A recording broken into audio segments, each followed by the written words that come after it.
Hello बच्चों, आज मैं आपके लिए क्लास 9th की साइंस की वर्कशीट नंबर 36 लेके आई हूँ, जिसमें आपको लेसन वही चल रहा है, वेग, स्थिति, संबंध या गति का तीसरा समीकरण। ठीक है, गति चल रहा है लेसन। तो इसके बारे में आपको ग्राफ की भी जानकारी दी हुई है, ग्राफ पे किस तरह से इसको दर्शाते हैं, और गति का तीसरा समीकरण दिया है। ठीक है बच्चों, अब मैं आपको क्वेश्चन करवा देती हूँ। इसके क्वेश्चन नंबर 1 है, गति का पहला और तीसरा समीकरण लिखिए।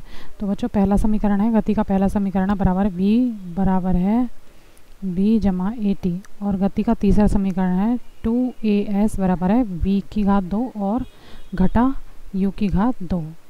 अगला क्वेश्चन है बच्चों,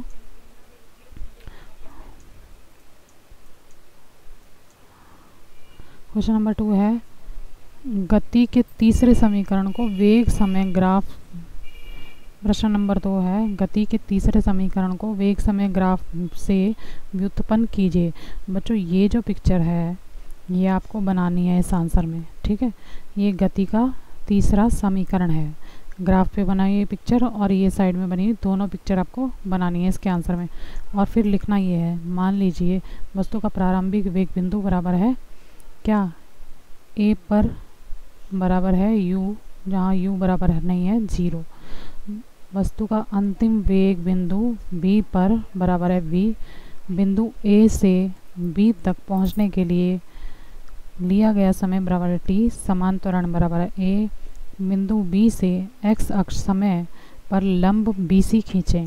ठीक है, हम जानते हैं कि वस्तु के द्वारा तय की गई दूरी बराबर है s होती है। ठीक है, वेग समय ग्राफ में निश्चित समय t में ए बी के नीचे घिरे क्षेत्र OAC द्वारा प्राप्त की जाती है। तो वस्तु द्वारा तय की गई दूरी बराबर है OABC का क्षेत्रफल। ठीक बच्चों, इसी के आगे लिखना है आपको, विस्थापन बराबर है प्रारंभिक वेग जमा अंतिम वेग बटे 2, और यहाँ पे गुणा t है। ठीक है बच्चों, ये विस्थापन का फार्मूला होता है। यहाँ प्रारंभिक वेग OA द्वारा, अंतिम वेग BC द्वारा तथा समय अंतराल एंड OC द्वारा प्रदर्शित किया जाता है। S बराबर है OA जमा BC गुणा OC जमा 2। यहाँ AO बराबर है U, BC बराबर है V और OC बराबर है T। S बराबर है U जमा V गुणा T, और ये भाग देंगे 2 से। यह है समीकरण 1। ठीक है, गति के पहले समीकरण से v बराबर है u जमा ए टी और t बराबर है v माइनस u बटे a। t का मान पहले समीकरण में रखने पर s बराबर है u जमा t और ब्रैकेट v माइनस u बटे 2a।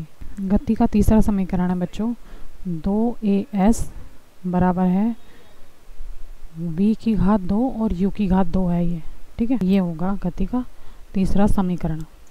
अब क्वेश्चन नंबर 3 है बच्चों। क्वेश्चन नंबर 3 में दिया है, एक कार विराम अवस्था में चलना प्रारंभ करती है और 5 मिनट में 10 मीटर प्रति सेकंड का वेग प्राप्त कर लेती है। यदि त्वरण एक समान है तो परिकलन कीजिए। पहला a त्वरण, दूसरा जो b है वो कार द्वारा तय की गई दूरी। तो a पार्ट करेंगे बच्चों। कार का प्रारंभिक वेग क्या है, 0। ठीक है, कार का अंतिम वेग है 10 मीटर प्रति सेकंड। लिया गया समय 5 मिनट। तो क्या हो जाएगा, 5 गुणा 60, क्योंकि सेकंड में दे रखा होता है ना समय, हमें मिनट में दिया, पहले सेकंड में बनाना पड़ेगा, तो 300 सेकंड हो गए। गति के पहले समीकरण का प्रयोग करके v बराबर है u जमा ए टी। तो क्या हो जाएगा, 10 बराबर है 0 जमा a गुणा 300। तो a बराबर है, a आ जाएगा हमारे पास बच्चों 10 बटे 300 मीटर सेकंड वर्ग। ठीक है, तो a बराबर रहेगा, 0 से 0 काट देंगे तो 1/30 बचा मीटर प्रति सेकंड स्क्वायर। ठीक है, इसका a वाले का आंसर ही है। b वाला है, कार द्वारा तय की गई दूरी।